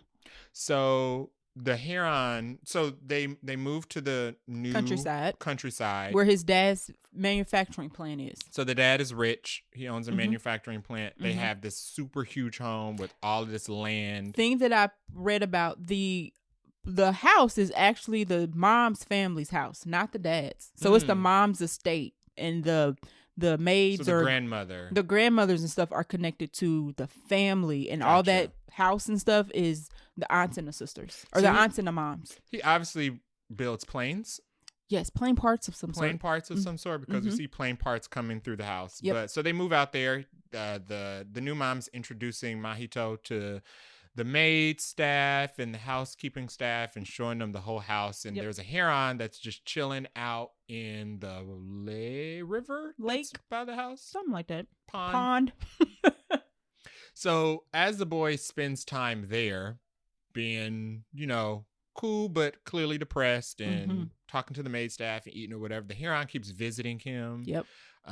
Dropping hints. He's telling him that his mom is actually alive. Right. And that he can take him to her and his presence is requested. And I was like, great, this is a horror film because there's a talking bird that has human teeth. I was going to say, because when the bird starts talking, he starts to transform. Yes. So there's clearly something living inside the bird's mouth. Yeah. The bird is freaky because it opens its beak. It's super long beak. Yep. And there's a nose inside. He got molars. He's got a full dental set of teeth in there. Human dental set. A human tongue. Yeah. And he's got this very raspy, dark, sinister voice. Yeah, and he's like he don't talk the like boy and teases him. He don't talk like Big Bird. Like evil Big Bird. Yeah, there you go. So he tells him that his mom's alive. He can take him to him. Boy's like, you're a crazy bird. Get out of here, but also show me. Right. Well, he's also like, I'm going to kill you, but you need to show me first. Right. It's basically. I'm going to kill you. You need to show me, and if you don't show me, I'm going to kill you. Yes. There we go. So the boy is preparing to fight. And see his mama. Potentially. But while he's preparing to, create a bow and arrow and go track this bird down and get him to tell him where his mom is, new mom wanders off into the forest. She's pregnant. Doesn't mention it to anybody. He doesn't mention it to anybody until a couple hours later when the maids are like, where is mama at? The house lady is gone. Has anybody seen her? He's like, oh, she went into the forest. Right. So he takes himself, his bow and arrow. Yep. And one of the He's kind of fearless. I'll give him that. He doesn't seem to be scared of much of anything. No, and they kind of illustrated that at the beginning of the movie when the hospital was on fire. He seemed to be the only one running in. He does try to go run. Yeah. To get his mom. He's very brave. So Mahito takes himself and Kiriko, which is one of the grandmothers. Right. She kind of follows him though. Like she does. She's like, no, let's go back. And he's like, I'm going. You staying with me or you going back yourself? Because apparently everybody born into this bloodline has special powers. They have they have the ability to see the tower. Yeah, and hear. So inside the forest, there is a big, huge mansion that's been built. And the secret to the mansion is that it was some type of strange meteor tower that crash landed on Earth. Yeah. That the crash landed on Earth from who knows where it came from. Not really it's not explained. Important. And the great granduncle who owned the estate before everybody built a big estate around this meteor to try to hide it from the outside world. But that didn't hide the freaky things that the meteor does. It just made all the freaky things happen in this house he built around it. And only people who are bloodline descendants can hear the freaky voices that happen inside so this only house. Like the mom, the aunt, and the little boy. So the handmaid, or not the handmaid. So not even the dad. The dad and the maids, I don't think, can hear anything. No. So whatever voices come out of that, they don't hear it. They kind of oblivious. So it seems like the gateway to the other side. There's a supernatural other side world. And you got to go through this thing. And you have to go through the house. Tower. They call it the tower. And it's only supernatural inside the tower. Once you leave the tower, everything goes back to normal. And anything that's supernatural inside the tower, if you take it out of the tower, it's just a normal thing. It turns back into a normal thing. So nobody knows that this tower is magical. Right. So they go into the tower looking for new mommy to find out where she ran off to. And that's when the adventure pretty much kicks off. That's when the adventure pretty much kicks off, where the Heron is like, your mom is on the other side of this veil. It's the multiverse. Your mom is, we're all in the multiverse, but your mom is like in the one focal point where all the multiverses come together. Yeah. And if you want to see her, you got to go there and I can take you. And go get her. Right. And that's pretty much the second half of the movie. The first hour is the build up. Setting up. And the second half, we're basically in Oz. That's a good description of it. It's definitely like I said, these movies have this type of like weird settings. Animals look weird. Animals talk. Things melt. It's very much like Oz. Things that you wouldn't expect to happen are animated in very weird, different. I don't want to call it freaky. It's very different. Yeah. It's a feast for the eyes, though. I would give you that. You know, it's. I've heard people describe The Wizard of Oz as scary. Like some people think it's a scary movie, and I've never thought that because there's nothing to me remotely scary about The Wizard of Oz. But this would be like the freaky thriller version of animated version. Yeah, the animated version of Wizard of Oz. We're like, okay, I can see why people would think Wizard of Oz was a little freaky. Like things, like there's one scene where he eventually gets to the other side and he meets the maid, the younger version of the maid in her younger variant, and they capture a fish and they kind of divide up the fish. So they show you like the fish guts kind of coming out of the fish, and the fish has like 8 eyes though.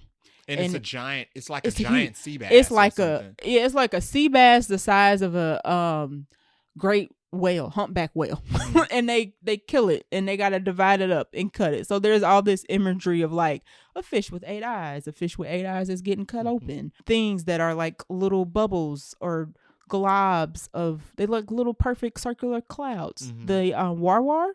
The wada. There it is. The wada. There's these things called wada that are like these little circular M&Ms. Think of white M&Ms with mouths, and they're in here, but they're souls, and the souls float to the other part of the multiverse to be humans. So it's a lot of things happening. So in this other side, on the Oz world that we're in, the wada they look like Pokemon. There he is. Okay. They look like little M&Ms is probably a little too off. And these are things that we've seen similar things. Miyazaki movies love to include these like little puff porg. I think M&Ms is a pretty white M&Ms is a pretty. They do look like white M&Ms.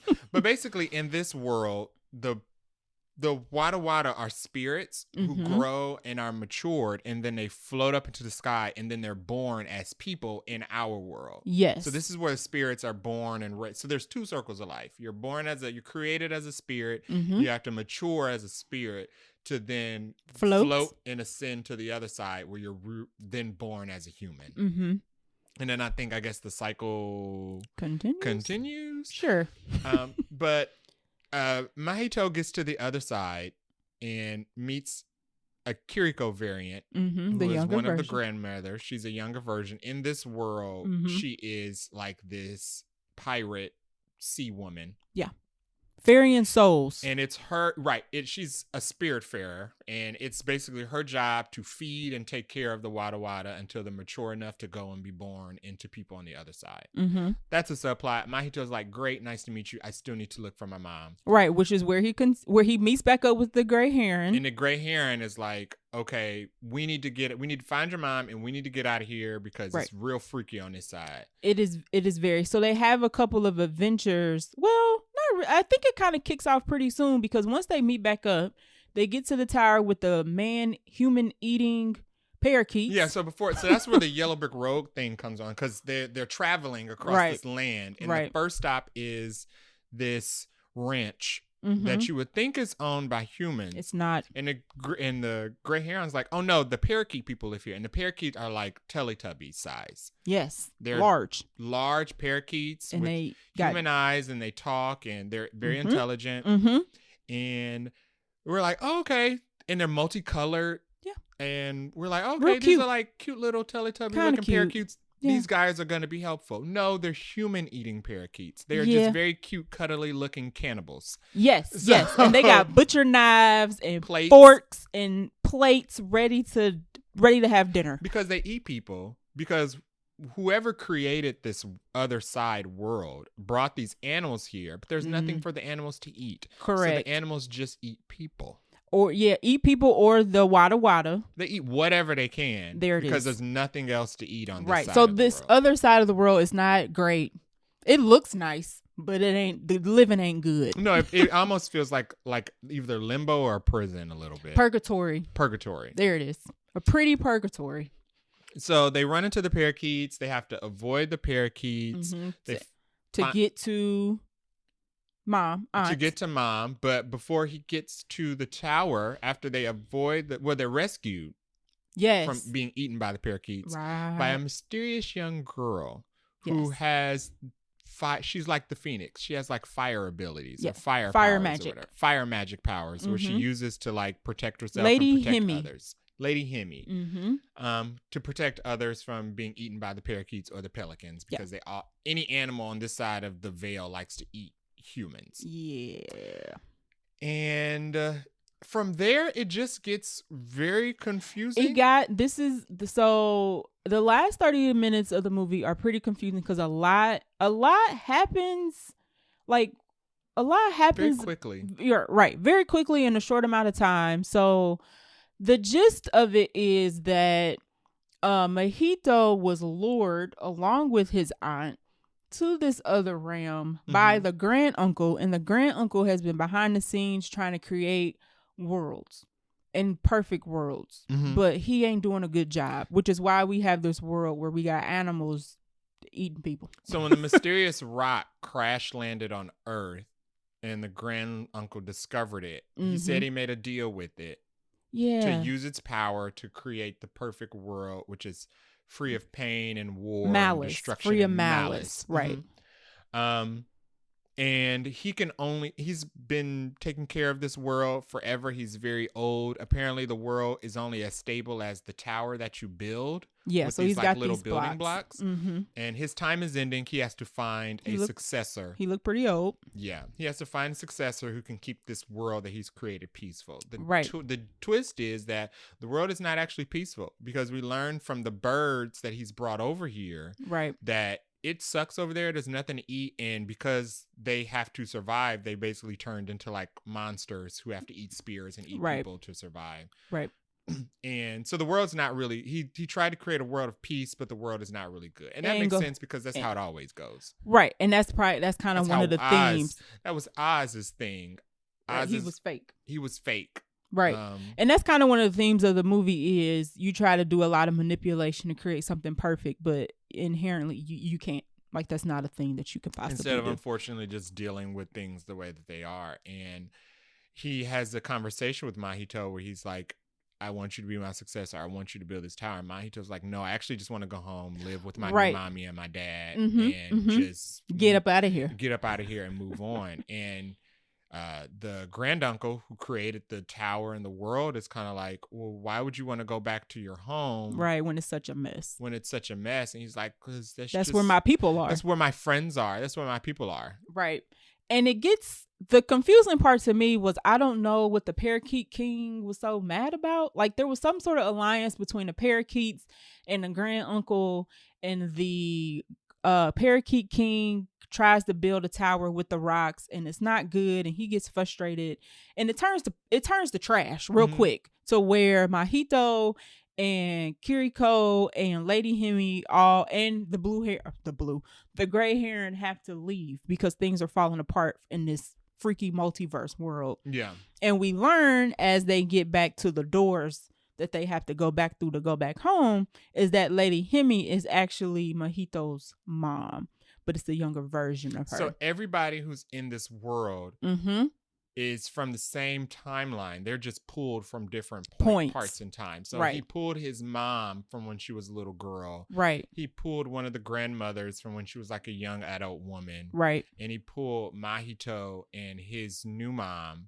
from the current timeline. And I think the maybe underlying subplot was that he called the aunt from wherever she was because her descendant also could have taken over. Yes. Maybe. I guess, after being around for a while. Yeah, it could have been her or the descendant. Right. Which I feel like I had to put that together. That was blood related in order to take. In the movie, I feel like I had to kind of put that together versus being explicit. But I'll let that ride. Let that ride. So he gets the choice, be the new grandmaster.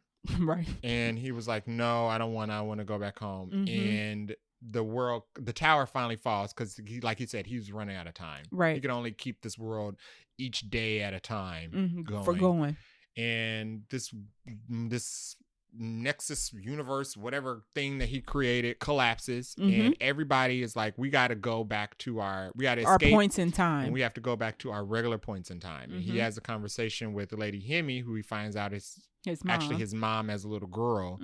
He's like, you can't go back to your time because you're gonna grow up and have me, and then you're gonna burn up and die. And she's just like, them's the breaks, kid, gotta go. So she just basically she has this kind of poignant line, or a poignant line, where she says, I've never been afraid of fire. Like, I'm not even worried about it. And he's like, I mean, I guess, but I would like to have my mom around. And she's like, I gotta go, son. Right. So she basically goes back to her point in time, and nothing changes because she does eventually, if she's gonna have him, she's gonna die in a fire. But he goes back to his time with his mom. And where his dad is. They save the parakeets and the pelicans. The parakeets and the pelicans come over to his time, and they regular birds. Right, they get to turn back into the parakeets. Turn back into little parakeets like they supposed to be, and they can't even eat people because they're not big enough, and hopefully they don't have the appetite. And then the pelicans get to come over, and now they'll have regular food versus eating the Wada Wada, who are still back in. I don't actually know where the Wada Wada went. What happens to the Wada Wada? Because the whole universe, the weird universe, collapses. And the spirits are supposed to come from that universe to be born as people. So what happens to the Wada Wada? Maybe we're not supposed to ask that question. Maybe we are. Loki is somewhere crafting them up while he's sitting in the chair. In the multiverse. Keeping the multiverse together. So they save the new mommy. They get out. The other side collapses and it's gone. And it's implied that Mahito will forget all this happened eventually. Yeah. So the grandmothers, early in the movie, the grandmothers tell a story about other family members that they've taken care of in this bloodline over time have all wandered off to his the mom forest. did that. Yeah. All of them in this family have their coming of age moment where they wander off to the forest because they're going through something, and then they come back. Yeah, his mom was missing for a year. Mm-hmm. Didn't remember what happened to her, but good. Comes back the same age. Yeah. Comes back much happier, much fuller. I didn't really catch that. But doesn't remember where they went or what happened. So apparently going to the tower is just like a coming of age thing. Mm-hmm. And eventually you forget all about the tower. You just, in your mind, you just think you grew up. Right. And matured. And the Heron has a conversation with Mahito at the end where he's like, he was like, do you remember anything? And he was like, yeah, I remember everything. He was like, that's not good. Because usually people are supposed to forget whenever they go to tower. But he was like, but we'll see. Right. Basically. Like, see you later. And he leaves. I did like though, because earlier in the movie, he says, we're not friend or foe. But when he leaves him for the last time, he says, good luck, friend, or whatever. So I like the fact that it kind of established that they ended up as friends. And we find out the Heron is actually not a Heron. It's some type of magical dwarf man that is wearing a Heron suit. Is that what it was? Or he's like a Heron dwarf hybrid person. I'll go with hybrid. The bird is a costume because the neck and it comes back and his whole head comes because most of the movie actually he is the dwarf man and he's got his Heron costume on because when Mahito shoots him through the beak, it makes a hole, and the hole in the beak keeps him from being able to transform. So they eventually plug his hole in his beak so he can flip back and forth. But it seemed like he goes full bird to me. Yeah, it seems like on this side of the world he stays bird. Okay, and then he only reveals his true when he wants to nature to and when he wants to. Okay. To whom and when he wants Interesting. To. But and all in all, it's a happy ending. It's a very happy ending, like most of his movies. Right. And I don't know, I liked it. I was watching it and I was missing I was watching it very closely. Yes. And I still felt like I was missing some things, and I could not tell if I was missing them because they weren't there or if I was missing them because you were supposed to piece it together. I don't know. Am I not smart enough to understand what's happening? They definitely rushed that last 15 minutes or so. And I was like, I'm going to have to watch a breakdown because I feel like I'm missing some parts and I don't know what's going on. Because I get the themes of all the other Ghibli films. Like I watched them. Like I got the themes of Mononoke. That was very clear. Maybe, I don't know. So one thing it sounds like we both would change would be maybe the pacing. That last 30 minutes. And maybe a little bit of the writing. Yeah, that last 30 minutes, I was like, this movie could have been just a little bit longer to flesh out some of these conversations. Or maybe the beginning could have been a little tighter. In the end, they could have gave a little more room. I was like, am I lazy? Because I just wish they would make it plain. No, with these movies, it's a lot of like, this stands for this and this stands for that. And they feel like they did a lot of that in that last 15 minutes. And I was like, too much. Yeah. Too much. I absolutely liked the movie. Yeah. I don't have any complaints other than a little bit of the pacing, but it's definitely one of those films where you got to go and read like a director's interview. Like, what was the goal here? Yeah, what was your vision? Highlight. Your vision would help me understand what all of this was about. Yeah, I agree. Yeah. I agree. So who would we recommend this movie to? If you like Miyazaki movies, or Studio Ghibli movies that have already come out, Howl's Moving Castle, Princess Mononoke, Kiki's Delivery Service. I would say if you watch anime. Or any type of anime. Yeah. Yeah, I think this is just universal. This carries themes from all types of anime. You will like this. If you don't know any of this or anything we're talking about, I would suggest you start with those movies that we said. Right. Start with Spirited Away. Start with Kiki's Delivery Service. Yeah. And then jump into this. I also feel like those films are just a little bit shorter, but I think those films straightforward, are a lot more digestible. Okay. So start with those because I do think that they're really good films. And like I said, I saw those when I was a kid and I still watch those as an adult when I see them on TV. Agree. So, yeah. Agree. Was there anything we would change? Other than the pacing, the last 30 minutes or so pacing, I would have liked a little more exposition. Normally exposition in movie, like this is just straight up exposition. I needed it a little more in this one. There wasn't a lot of, other than them explaining like very specific things in a scene, they didn't really explain too much of the whole world for real. Yeah. So we wanted a little more of that. Favorite line or scene? My favorite scene had to be when he goes through, he sees his aunt mom using a bow and arrow to ward off when he's getting covered in frogs. And she uses a bow and arrow to shoot at the heron, and then he goes and tries to make his bow and arrow. I like that little scene because even though we don't think that he's super attached to this new mom yet, it's obvious that he picked up on something that he liked. And he also uses like cigarettes to do some bargaining. Like, he's very smart. Yeah, because it's wartime, so everything's rationed out. So tobacco is very hard to come by. And in 1943, smoking was like, there wasn't that many pastimes. And they are out in the countryside, so they clearly don't have access to local convenience stores. Yeah, or supplies or anything like that. So right, not easily. Tobacco was like currency. Yeah. And he uses that. But the scene where he goes through the process of making his own bow and arrow, I like that a lot. I like that. I guess I had two favorite scenes. One was the join us scene where he goes to talk to the heron for the first time, and the weird squirrels and salmon and heron start chanting "Join us." And it reminded me that. It reminded me of Evil Dead. Ooh. That's why I was like, this is clearly a horror movie because nothing says join us but an evil spirit and like they the other side. Evil. And in the Evil Dead, before she goes out into the forest, she hears the forest saying join us. And I was like, this is clearly evil because nobody says join us but the bad guys. All these type of anime movies always have an undertone of like, this is freaky. Yeah, they do. This is real freaky right now. Princess Mononoke and you said the boar scene? The talking wolf head. Yes. That slithered away and ate off Lady Hiboshi's arm when she wasn't looking. Yep. Yeah. And my second favorite scene would be the scene with the Kiriko when she was a grandma. And she was trying to bargain with him to give her some cigarettes so she could give him a real bow and arrow to practice with. And he was just like, I actually gave it away. Sorry. And he knew because she was like, I can get you a real bow and arrow. He was like, yeah, for what? Cigarettes? And she was like, yeah. He's like, sorry, there was only 2. Clearly, I want some cigarettes. What else do you think you have that you could give me? So I really like that. All right. Final words about the movie and our rating.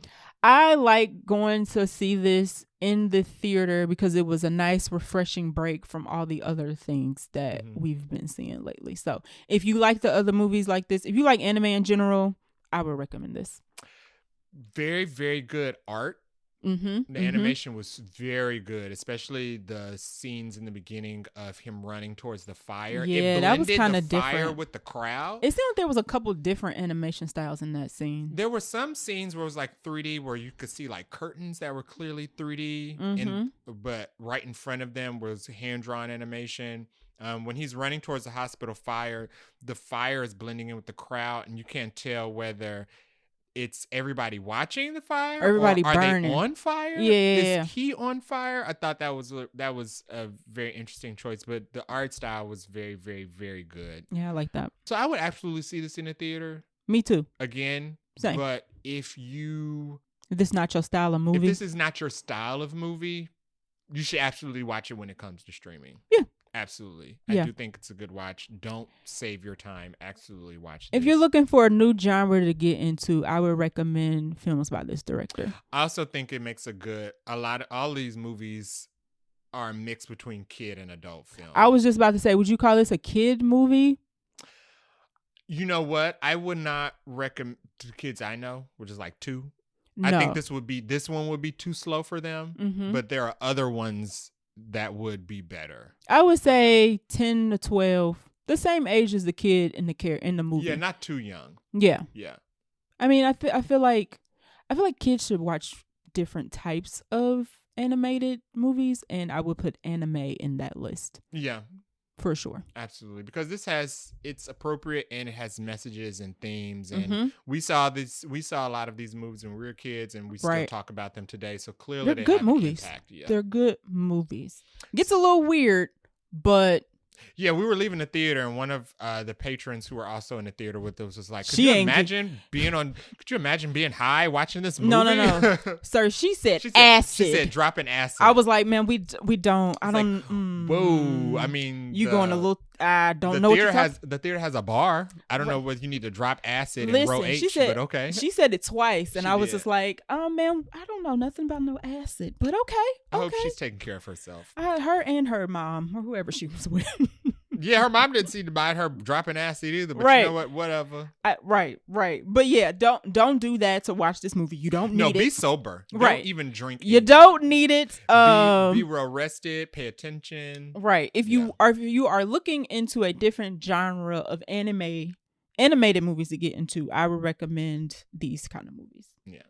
Okay, so that is our review of The Boy and the Heron. Make sure you check it out and tell us what you think about it. What are we doing next week? We have a double feature of Rebel Moon and Aquaman, The Lost Kingdom. Yes, that's the name of the movie. 2 back-to-back, 10 out of 10, well-written, well-directed, guaranteed to lead their franchises into the future films. I'm going to clip this part of the episode where you said that and then insert it in to either the front or the back of our reviews for both of those movies. And we're going to laugh and laugh. And we're going to crack up and crack up. You know what? I won't be bored. No. We'll have a good, lively conversation. We will. I mean, we're probably going to go on and on and on about both of these. So Rebel Moon is had a limited release. And it's being well reviewed. You know, the reviewers are talking about it. We're going to talk about the reviews that the movie is getting when we talk about our review for the movie. They just asked Jason Momoa whether he thinks he'll be returning as Aquaman I just don't know why they asked him that. And Jason Momoa said, quote, "If the fans like it, I think that's good," but he did also say, quote, "Right now it's not looking too good." I just don't know why you would say that before your movie comes out. I don't get it. This movie has no expectation whatsoever at all, but why would you talk about punching down? So Rebel Moon will not come to streaming, I think, until the 21st, and then Aquaman comes out the 22nd, so we will be watching both of those in succession. Here's the thing, though. Oh, hold on one second. Aquaman has not had a world premiere yet. Not a red carpet, not a nothing. No presser. And the strike is over. They can fully do press. I don't understand why not. Rebel Moon had limited release, so there are some actual audience reviews, which we'll talk about if they can or cannot be trusted based on what I have seen. Mm-hmm. Okay. I think they've done zero marketing for Aquaman because it's not going to. It's a cul-de-sac to nowhere. Like previous WB but execs I said. Want you to promote my movie. I don't care what you do after the fact. I think they know that it's a waste of money to pay them to do press, to pay them to do interviews and market. I would never want to work for WB again if they did me like that. Well, nobody is, because in 2024 it can officially go back up for sale, and nobody will be working at WB because it'll probably be owned by like NBC or something. So Apple Pictures. I think that's why they aren't marketing Aquaman. That's so wild to me. We'll talk more about it next episode. Depending on what news comes out next week, we might have to cut the news short so we can give ourselves enough breathing room for both of these movies. But if you've seen Rebel Moon already, please let us know what you think about it. Masterpiece. We should write down what we think, how each movie is going to pan out before. Let's do that now. So Rebel Moon. Oh, okay. Let's do predictions. Rebel Moon. We should do ratings, out of so many stars or something for both movies, and then what we actually would do it once we do our review. Okay, so let's do Rebel Moon out of 1 to 5. I'm gonna give it a 3 out of 5. You're gonna give it a 3 out of 5. Yes. Based on what? Based on, I think the critics are being a little too harsh right now. I just feel like there's no way the movie is what they say it is. Okay, so Rebel Moon rolls down for a 3 out of 5. Uh-huh. I am down for a 2. Okay. Because I saw this. I'm surprised you even giving it a 2. I've seen Watchmen. I did not like Watchmen. I've seen Batman versus Superman. I've seen the Zack Snyder cut. I've seen Sucker Punch. I've seen 302. It's Christmas season, so I'm being optimistic. And Maya Angelou said, when someone shows you who they are, believe them. And I believe the person that Zack Snyder is showing me who he is. It's not. So it's not. When I saw the trailer for Forever Moon, I was like, you know what? I believe in learning lessons, and this does not look good. I'm standing 10 toes down in my 3 out of 5. I got 2 toes on a 2. Okay. And so we are looking forward to seeing both those movies next week. Wait, are we gonna do Aquaman too? It's a double feature. No, I'm saying, Oh yeah, Aquaman. Who do you think? Same 3. I think they'll both be the same. Aquaman a 3. I'll give them, but they're gonna be the same level. Aquaman 1 was a 3. This looks like shoot. I need to watch the first one again. Yeah. Okay. So Aquaman 1 was a 3. Okay. This just looks like more Aquaman. Aquaman 2, more Aquaman. Okay. So Aquaman 1-2.